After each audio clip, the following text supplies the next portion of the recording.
250 years. 250 years of defining those words. We hold these truths self-evident that all men are created equal, endowed by the Creator certain of the rights to life, liberty, and pursuit of happiness. Those words mean something.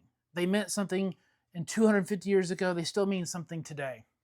And they were defined by a lot of people. And a lot of those big names we know.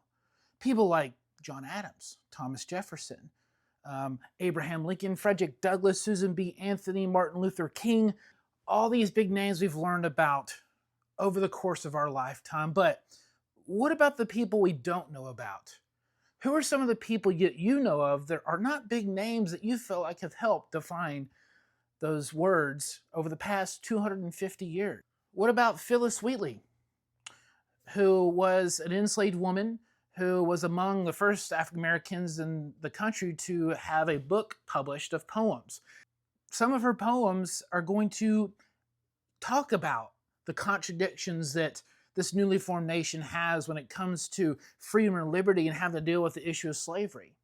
What about people like Judge Nathan Green, Tennessee Supreme Court Justice in 1846? He is going to define humanity for those who are enslaved in the state of Tennessee by saying they're not, the condition of a slave is that not of an ox or a cow, it's of a human being who happens to be enslaved. This defines them as having human rights. Judge Nathan Green acknowledges that. He harkens back to the words that the Founding Fathers said years prior to him. What about people like Henry Eddy, Civil War veteran who comes back to the South after the war is over and is going to teach formerly enslaved people how to read or write? One of them would have been William McKissick, who was enslaved in Middle Tennessee and continues his education, would be a teacher's assistant for Mr. Henry Eddy. All the while they're being threatened by the Klan. But they felt like education is important, that people need to be able to read those words. We hold these truths self-evident that all men are created equal because they mean something.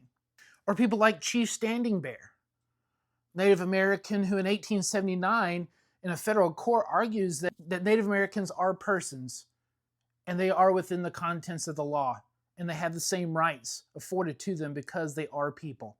Or Jim Allen Ruth, local guy to Middle Tennessee. He's a 23-year-old bus driver in the 1960s, and he volunteers to drive the Freedom Riders.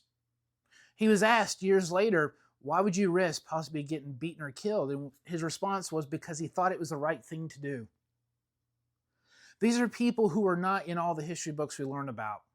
They're everyday people. Jim Ruth is